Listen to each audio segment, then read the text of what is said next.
जय श्री कृष्णा दोस्तों। तो स्वागत है आपका मेरे YouTube चैनल भक्ति वेद आस्था में। तो कैसे हो आप सब? आशा करती हूँ सभी स्वस्थ होगे, सभी खुश होगे। तो भक्तों, आज हम आपके लिए लेकर आए हैं शनि प्रदोष व्रत कथा एवं महिमा। तो आइए ध्यान लगाकर सुनते हैं। जय शिव शंकर, हर हर महादेव। हे कैलाशपति, हे नीलकंठ, हे करुणा के सागर, आपका स्मरण मात्र जीवन के सभी दुख और कलेशों को हर लेता है। आज अश्विन माह की शुक्ल पक्ष की इस पावन शनि प्रदोष व्रत पर हमेशा सभी श्रद्धा और भक्ति के साथ भगवान भोलेनाथ का ध्यान करते हैं, जो केवल संहार की नहीं बल्कि सृष्टि के पालनहार और कल्याणकर्ता भी हैं। हम प्रभु शिव के साथ माता पार्वती जी को, भगवान श्री गणेश जी को, भगवान कार्तिकेय जी को और समस्त शिव गणों को विनम्र प्रणाम करते हैं। यह व्रत न केवल ग्रह दोषों को दूर करता है बल्कि मन, वचन और कर्म को भी पवित्र बनाता है। शास्त्रों में कहा गया है कि जो भी श्रद्धा से प्रदोष व्रत कथा का श्रवण करता है उसके सभी पाप नष्ट हो जाते हैं, रोग दुख दूर होते हैं और जीवन में शांति व सुख समृद्धि का वास होता है। भगवान शिव की कथा सुनना मानो स्वयं उनके श्रीमुख से अमृत समान वाणी का रसपान करना है। प्रदोष व्रत रखने से शिव कृपा से आरोग्य, धन, सुख, समृद्धि और मनोकामनाओं की पूर्ति होती है। यह व्रत सभी प्रकार के कष्टों, दोषों और पापों से मुक्ति दिलाता है, साधक को आध्यात्मिक उन्नति प्रदान करता है और जीवन में शांति व सफलता का मार्ग प्रशस्त करता है। स्कंद और शिव पुराण जैसे धर्म ग्रंथों में इस व्रत की महिमा का अत्यंत विस्तार से वर्णन किया गया है। त्रयोदशी एक चंद्र तिथि है, अर्थात हिंदू महीने का 13वां दिन, जबकि प्रदोष व्रत इसी त्रयोदशी तिथि के दौरान प्रदोष काल में भगवान शिव की पूजा करने का पावन संकल्प है। त्रयोदशी तिथि पर प्रदोष काल अर्थात सूर्यास्त के बाद का समय शिव जी की आराधना के लिए विशेष रूप से महत्वपूर्ण माना गया है और इसी पूजा को प्रदोष व्रत कहते हैं। इसलिए यह व्रत सदैव त्रयोदशी तिथि को ही रखा जाता है। अतः ये भक्तों, आप सभी से निवेदन है कि इस कथा को पूर्ण श्रद्धा, एकाग्रता और भक्ति भाव से सुने, ताकि महादेव की कृपा से आपके जीवन में आनंद, शांति और सफलता का प्रकाश हो। हर हर महादेव। कथा के अनुसार प्राचीन समय में एक नगर में 3 मित्र रहा करते थे। तीनों ही आपस में घनिष्ठ मित्र थे। इन तीनों में एक राजा का बेटा था, दूसरा ब्राह्मण का पुत्र और तीसरा एक सेठ का पुत्र था। राजकुमार और ब्राह्मण के पुत्र का तो विवाह हो चुका था, लेकिन सेठ के पुत्र के विवाह के बाद गौना नहीं हुआ था। एक दिन तीनों मित्र आपस में नारियों पर चर्चा कर रहे थे। ब्राह्मण पुत्र ने नारियों की प्रशंसा करते हुए कहा कि नारी के बिना घर भूतों का डेरा होता है। यह वचन सुनकर सेठ के पुत्र ने अपनी पत्नी को घर लाने का तुरंत निश्चय किया। अब सेठ का पुत्र अपने घर गया और अपने माता पिता को इस बारे में बताया। तब उसके माता पिता ने अपने बेटे से कहा कि बेटा, अभी शुक्र देवता डूबे हुए हैं। इन दिनों में बहू बेटियों को उनके घर से विदा कराकर लाना शुभ नहीं होता है, इसलिए शुक्रोदय के बाद ही तुम अपनी पत्नी को विदा कर लाना। सेठ का पुत्र अपनी चित्त पर अड़ा रहा और पत्नी को लेने ससुराल जा पहुंचा। सास ससुर ने भी उसको समझाने की बहुत कोशिश की, किंतु वह नहीं माना। अंत में विवश होकर उन्हें अपनी कन्या को विदा करना पड़ा। ससुराल से विदा होकर सेठ का पुत्र अपनी पत्नी के साथ नगर से बाहर निकला ही था कि उनकी बैलगाड़ी का पहिया टूट गया और एक बैल की टांग भी टूट गई। पत्नी को भी बहुत चोट आई। सेठ के पुत्र ने आगे चलने का प्रयास जारी रखा। कुछ दूर आगे बढ़े थे कि तभी कुछ डाकुओं ने उन्हें घेर लिया और वे उनका सारा धन लूट कर ले गए। अब किसी तरह सेठ पुत्र अपनी पत्नी के साथ जैसे तैसे रोता हुआ घर पहुंचा।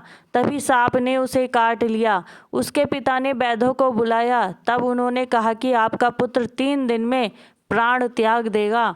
उसी समय इस घटना का पता ब्राह्मण पुत्र को भी लगा। तब उसने सेठ के घर आकर कहा कि आप अपनी बहू को अपने पुत्र सहित उसके मायके भेज दो। यह सारी बाधाएं इस कारण से ही आई हैं कि आपका पुत्र शुक्रास्त में पत्नी को विदा करके ले आया है। यदि वह अपने ससुराल पहुंच जाएगा तो बच जाएगा। सेठ को ब्राह्मण पुत्र की बात समझ में आ गई। उसने अपने पुत्र और पुत्रवधू को वापस लौटा दिया। वहां पहुंचते ही सेठ पुत्र की हालत ठीक होनी शुरू हो गई और फिर उसने शेष जीवन अपनी पत्नी के साथ में सुखपूर्वक बिताया। इसलिए पति की लंबी उम्र, दाम्पत्य जीवन सुखी बनाने के लिए और सभी मनोकामनाओं की पूर्ति के लिए शनि प्रदोष व्रत के दिन यह कथा अवश्य पढ़नी या सुननी चाहिए। यह थी शनि प्रदोष व्रत कथा। हे भोलेनाथ, अगर हमसे व्रत के पालन में, कथा श्रवण में या किसी भी चरण में अज्ञानवश कोई भूल हुई हो, चाहे वह विचार से, वाणी से या आचरण से हो, तो कृपया हमें क्षमा करें। आप तो अज्ञानियों पर भी कृपा बरसाने वाले हैं। आपकी शरण में आकर ही मनुष्य अपने समस्त दोषों से मुक्त होता है। हम आपको बारंबार प्रणाम करते हैं और प्रार्थना करते हैं कि आपके श्री चरणों की भक्ति सदैव हम सभी के जीवन में बनी रहे। सभी प्रेम से बोलिए, देवों के देव महादेव की जय, माता पार्वती की जय।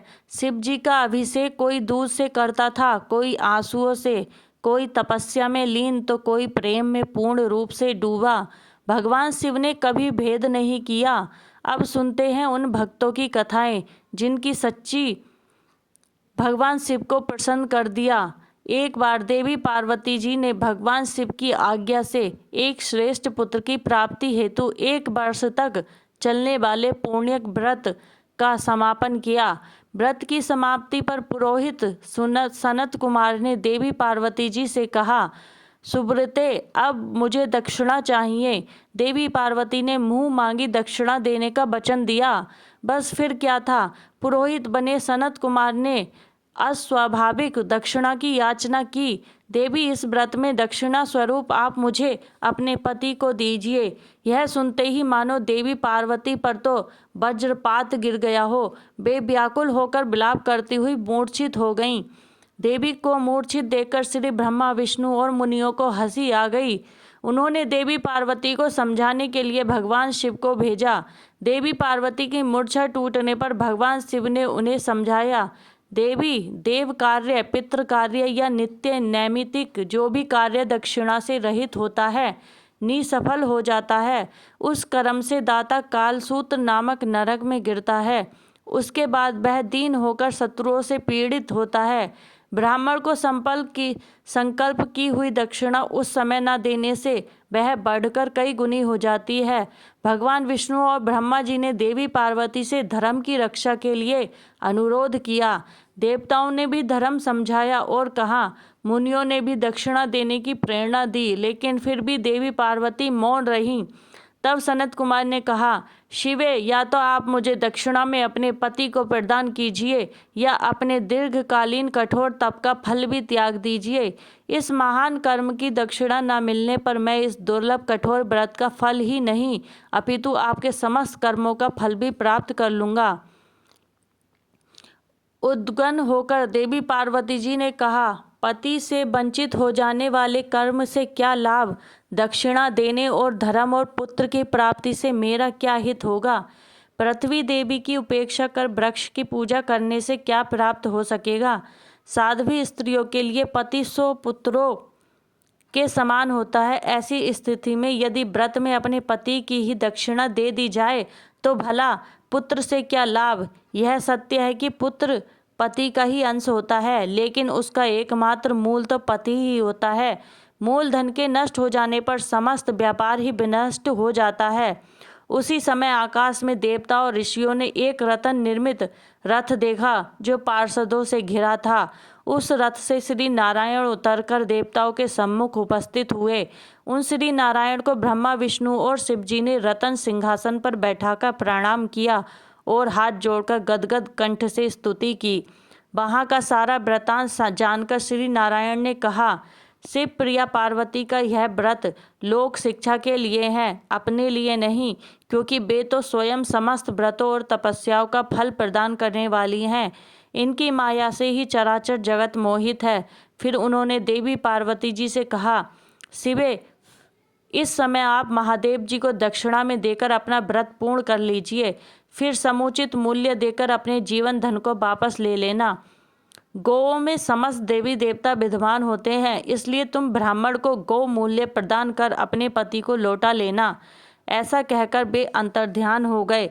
तब देवी पार्वती प्रसन्न मन से अपने प्राण सर्वस्व को दक्षिणा में देने के लिए तैयार हो गईं। उन्होंने हवन की पूर्णाहुति की और अपने जीवन नाथ शिव जी को दक्षिणा स्वरूप दे दिया। इसके बाद उन्होंने पुरोहित शरद कुमार जी से निवेदन किया, विप्रवर, गौ का मूल्य मेरे पति के बराबर है। मैं अब आपको अत्यंत सुंदर 1,00,000 गौएं प्रदान करूंगी।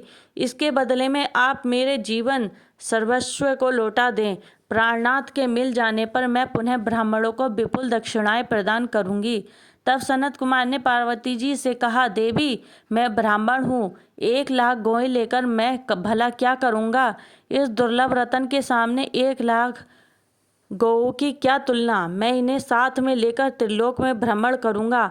उस समय समस्त बालक इन्हें देखकर प्रसन्नता पूर्वक ताली बजा बजाकर अट्टहास करेंगे।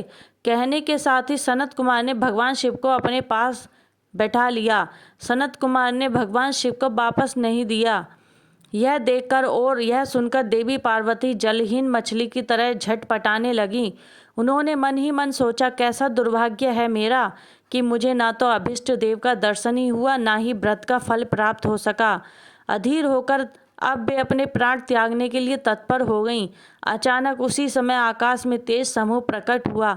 उस तेज समूह को देखकर देवी पार्वती ने उससे अपने ऊपर दया करने को कहा और उस समय तेज राशि के मध्य विश्व मोहन श्री कृष्ण स्वरूप का दर्शन किया। ऐसे भुवक मोहन अनूप रूप को देखकर भगवती पार्वती उसी के समान पुत्र की कामना करने लगी और उसी क्षण उन्हें वह वर भी प्राप्त हो गया। इसके बाद वह तेज बही तिरोहित हो गया। तब देवताओं ने ब्रह्मपुत्र सनत कुमार को समझाया।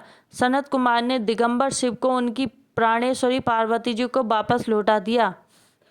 प्रिय भक्तों, अब हम आपको तो कैसी लगी आपको हमारी ये शनि प्रदोष व्रत कथा, कमेंट में लिखकर जरूर बताएं।